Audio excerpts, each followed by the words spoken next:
Dawson James Conference. My name is Alan Stone. I'm the CEO of WallStreet Research. We're a independent research firm with offices, headquarters in Los Angeles. We have an office in Palm Beach, Florida, as well as in New York City.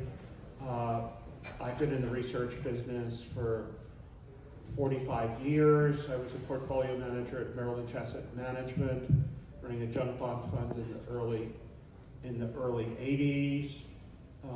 I was with Ladenburg Thalmann in the IPO business in the mid 80s during a very hot market. And prior to that, I was with Prudential Capital in their investment fund. And then I acquired WallStreet Research 25 years ago from a very famous analyst in New York. His name was Joseph Jones. He was the head of research for the American Stock Exchange. He was the head of research for Brown Brothers Harriman, which is a white shoe investment bank, and he was head of research for Standard & Poor's. So he had an institutional following that he built over 25 years, and then I ended up acquiring the firm from him about 25 years ago. So we have almost a 50-year history. And today we have over 200,000 subscribers to our research. And we have a global following in the United States, Canada, Europe, Asia, and South America. We're ranked number one on Google, Yahoo, and Bing. BORQS Technology, which is the company we're here to talk about today, is a company that we got involved with about 3 years ago, and we published a report on them 3 years ago. They're a NASDAQ-listed company. BORQS is the symbol. They've been publicly traded on the NASDAQ for about 6 years now. They went public through a SPAC, and they have done several rounds of capital raising thereafter, up until today. Their core business is they manufacture high-tech products in the chipset industry. We'll go through a formal BORQS presentation with the slide deck shortly. I just wanted to give you a little history on the company. They have offices in the United States, in Silicon Valley, in Santa Ana. That's where their CFO and Senior Vice President resides. They have several people there in that office. They have an office in Beijing, China, and in Hong Kong, and they also have offices in India. They have a total of 320 employees. They're a very large manufacturer, and they do contract manufacturing for high-tech devices. They have a top technology team.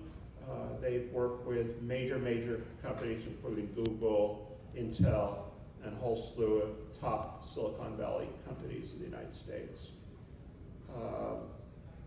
We recently updated our research report on them back in September 10th, I believe. And at that point, the stock at that point was trading at about 16 cents. And after we released our report, it traded up to about 18.5 to 19 cents a share within a week on pretty heavy volume. And then shortly, a couple weeks after that, it was trading nicely in that range, and had a market cap at that point, I think, of around 50 million. And they announced that they were moving forward with a reverse split. The reason for that was because the shares were trading under $1 to maintain the NASDAQ listing. They had to do a reverse split. And so about 2 weeks ago, they came out with an announcement that they were moving forward with a 12-for-1 reverse split. And at that point, the stock sold off tremendously. And in the last 2 weeks, it's probably lost about 70% of its value. A lot of short selling came into the market, and a lot of people who held the stock sold the stock. And then the shorts jumped in and knocked it all the way down to where it's at an all-time low They did the reverse split effective October 10th, 12 for 1 for 12, and that brought the stock. It opened up that day on the reverse at $1.05, and that was on the 10th, and since then, a few days later, here we are today, it's 74 cents per share from $1. That's the bad news.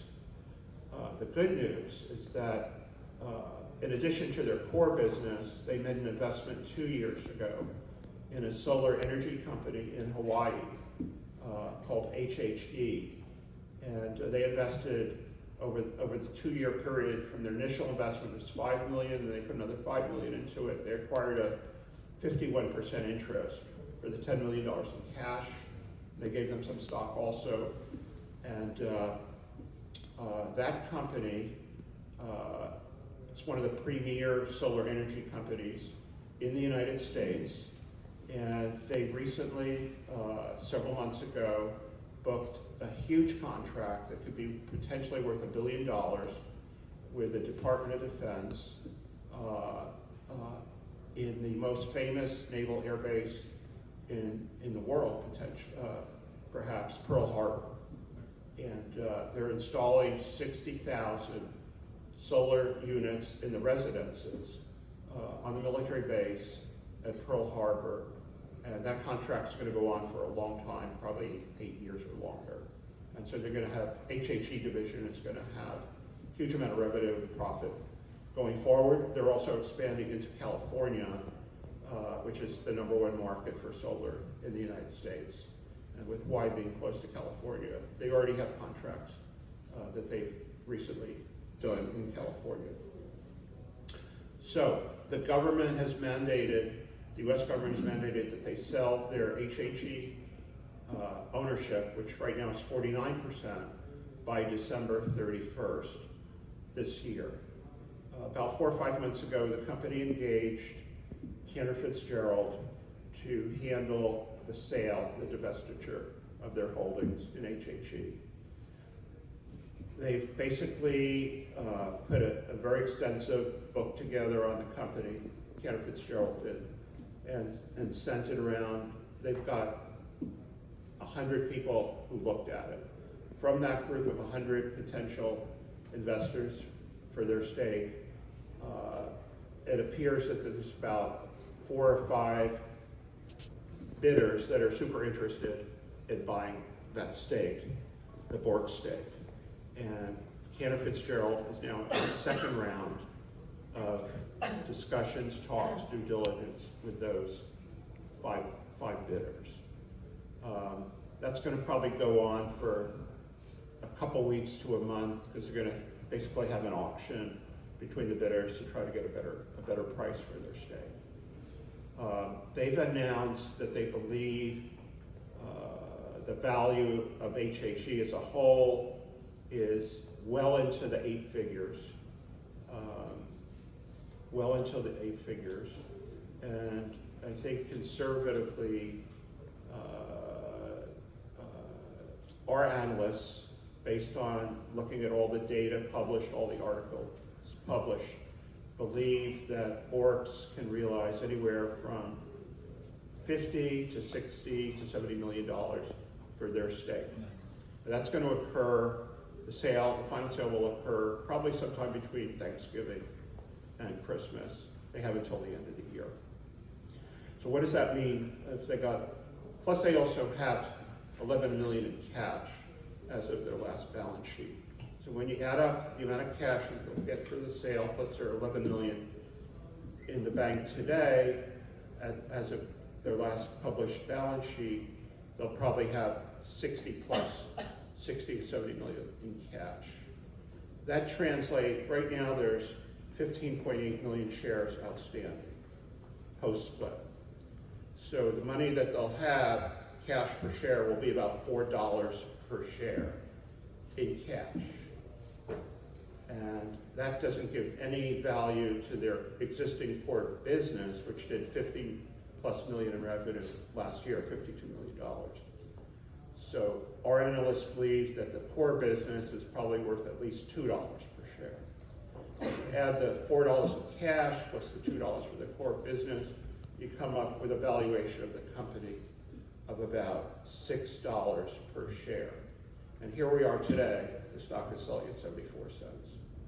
So the lucky people who are in the room listening to our presentation have the opportunity, to speculate, but buy into a company that's a huge upside, and we believe is a very attractive investment. And for fair disclosure, I have to say that I own, a sizable amount of stock in the company. I bet big on it. I bought in, and I still believe that I'm going to come out quite well with my investment, even though it's down from the, several months ago. So I've talked about the spinoff of the HHE division. We talked about the valuation, talked about the company's history. Their management team is led by Pat Chan. He lives in Hong Kong and spends time in Hong Kong, Shenzhen, and Beijing. And Anthony Chan, who's the head of US operations and head of finance, lives in Silicon Valley. And they're very, very experienced executives. I am now going to take you through the PowerPoint, which I'm going to let one of our lead analysts, Marcus Lecky, do that. He worked extensively on the report and is very familiar with their products and their technology. So I'll turn it over to Marcus to do that part of the presentation.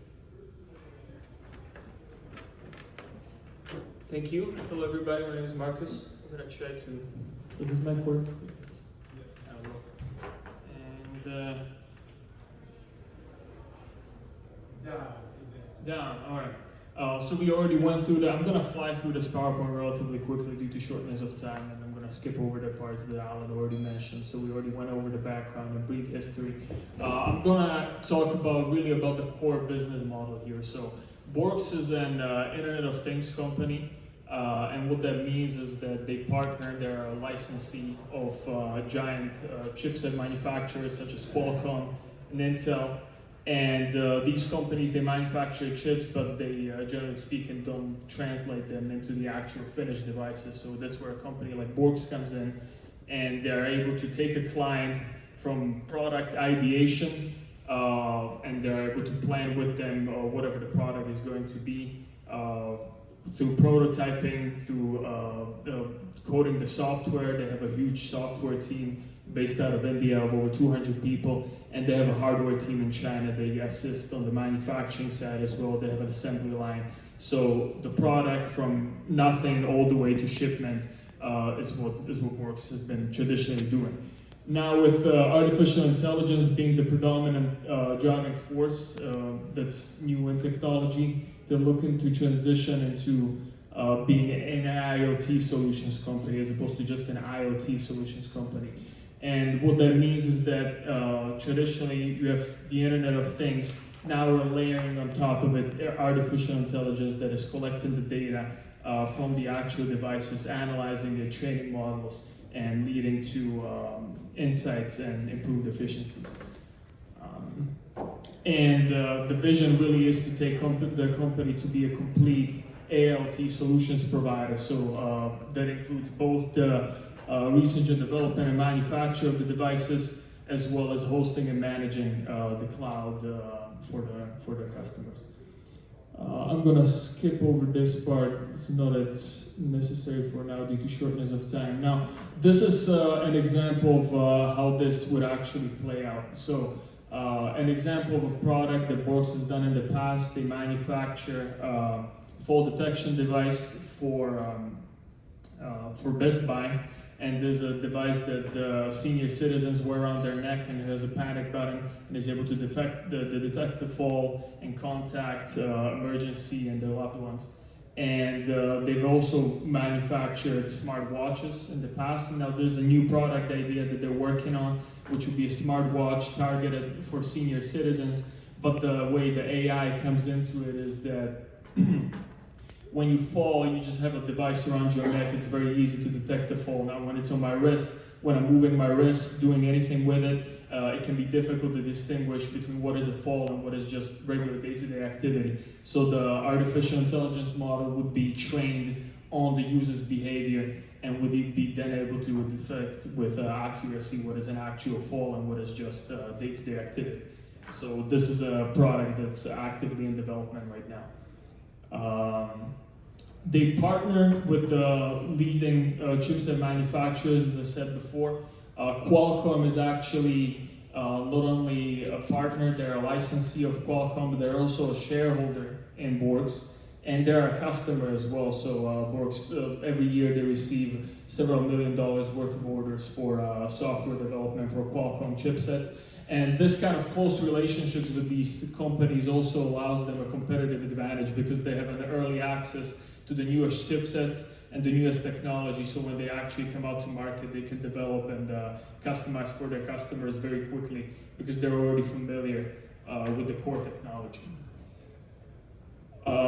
Throughout the years, they've acquired a vast intellectual property library. They have over 130 software patents, and because they have such a vast experience in many different products, they can quickly combine their existing software experience from different product lines and build new products on top of that. So if I use a kid's watch as an example, you can see that up on the board. It's using a Qualcomm chip. They're already familiar with the technology. They've done user interface in the past, and they also have done wearables in the past. So just stack those technologies on top of each other. They can quickly manufacture a device such as a kid's watch. You can see examples of a couple of other devices that they worked on in the past, which include Android phones, rugged phones used for in industries such as oil rigging, agriculture, a la carte restaurant tablet for Applebee's, pay a point of sale payment services and things of that nature.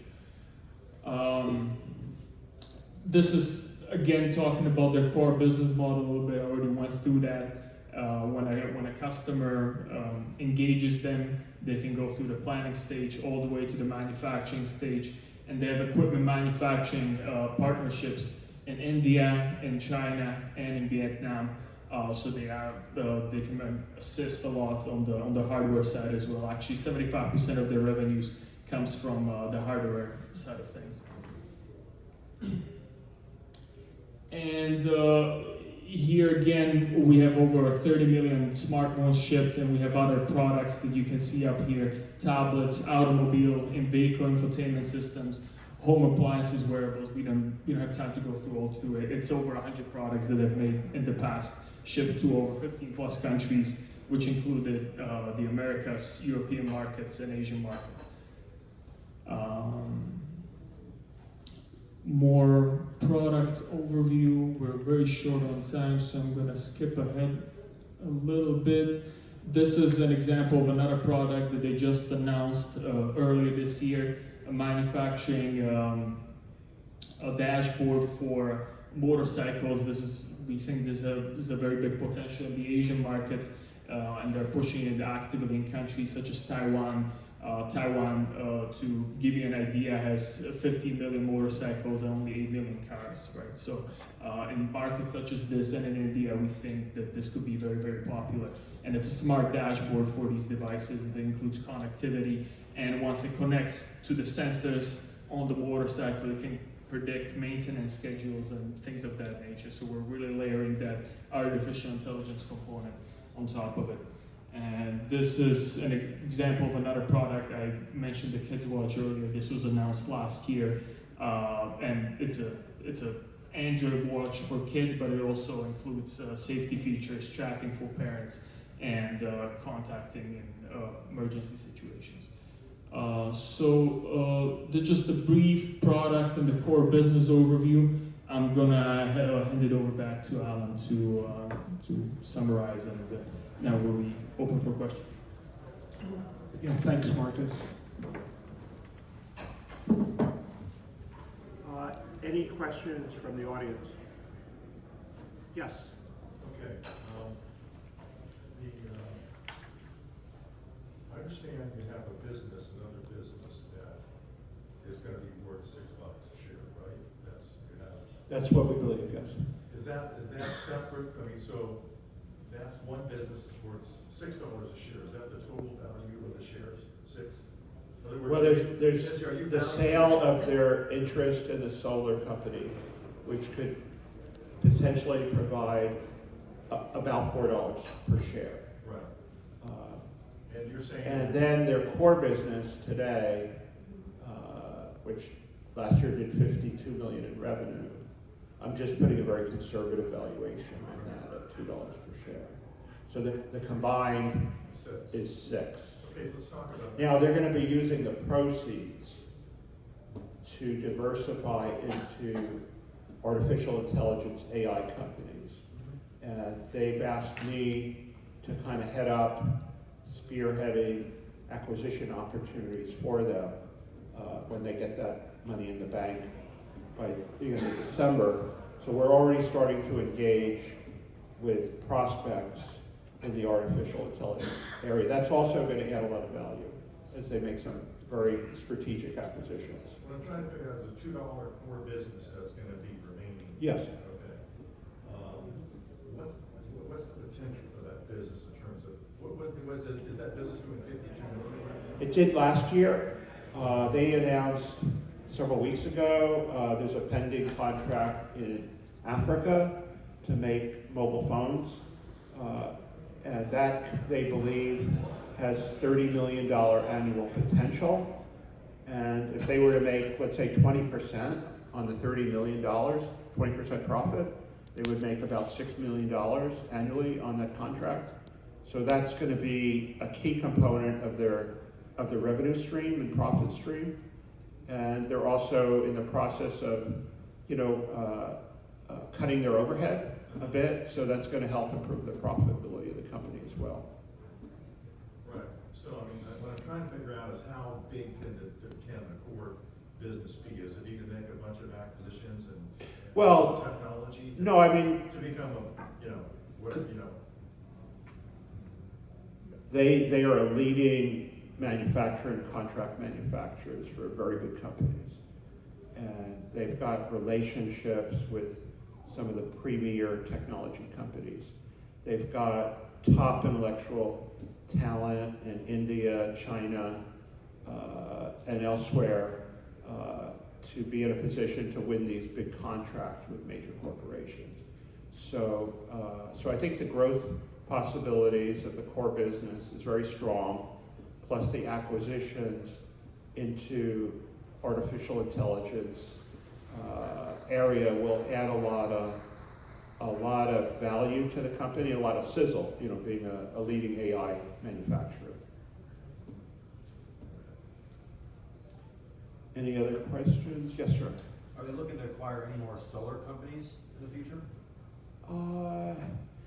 If they had a relationship with this one in particular from someone that the head of finance knew the broker and investor in the other company. That's kind of how that came to them.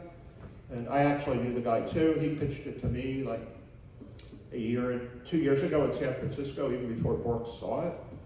And I had a guy who wanted to buy it, but he didn't have the money that they were looking for. So they went to BORQS, and BORQS snapped it up For 10 million. for 10 million. But that was mainly because that big contract was in the. Well, that contract was only in the very early stage of discussion, Okay. but it was in discussion, and they ended up winning that contract. Why do they have to sell in December? You were speaking about. Oh, they're selling their interest in HHE, What? which is the solar company. Mandated by the government? Yes, it's mandated by what they call CIFAS, the Committee on Foreign Investments in the United States. So they, have to do it, and they are doing it, and it will be done. now the DoD contract for Pearl Harbor, that's going with the company they're selling, right? Well, HHE is the one who has a contract with the In other government. words, the company they're selling to get $4 a share in cash Right, is the DoD contract with Pearl Harbor. yes. They also have a contract with big multifamily housing companies in California. big contracts. Any questions on this side of the room? So just to summarize, it's a very unique kind of a situation where, you know, it's a complicated company, complex company, a lot of products, high tech, the history, but here they are, as we sit here today, on the verge of taking in an awful lot of money, 50, 60 plus $1 million in cash, maybe more, and plus they already have 10, 11 million in cash, and then they're going to diversify into artificial intelligence. They have the technology team, the intellectual capability, the manufacturing capability. So they've got the goods. I mean, this is a great company for a US company to team up with. Like early stage companies that got premier AI possibilities, but BORQS has all the years and years of experience with IT and with patenting and with manufacturing, with premier names, and they can manufacture the products for American companies at very, very affordable prices. So there'll be a lot of synergy with whoever they acquire, and they'll be very strategic acquisitions. Where are they manufacturing? Not in the United States, right? No, they're manufacturing in China and in India.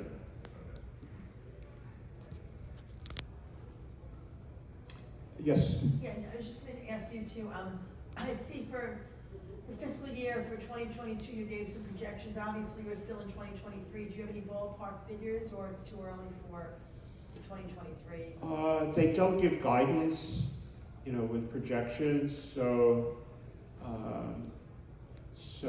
we don't have any projections to talk about here today.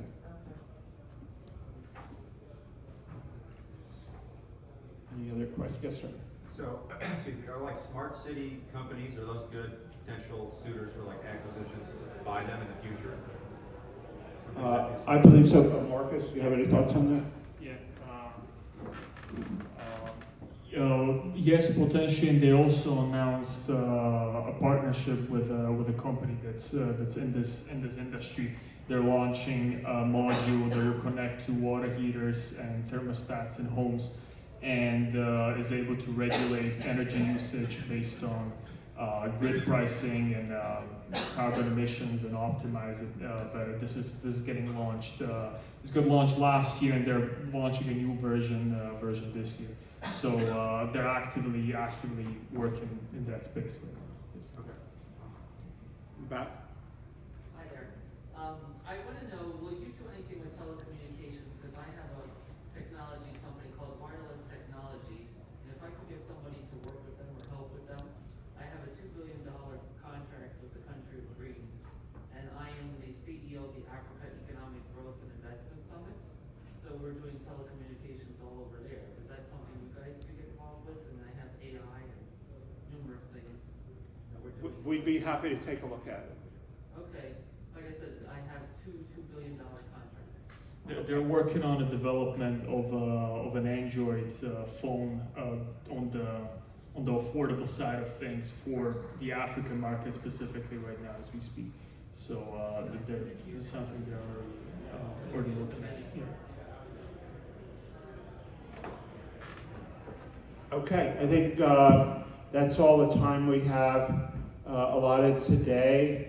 I thank everybody for joining us. It's been a great conference here at Dawson James, and we had some terrific meetings all day, one-on-one meetings with a lot of interested people and portfolio managers, fund managers, and I think there's a very bright future ahead for BORQS. So thank you for joining us.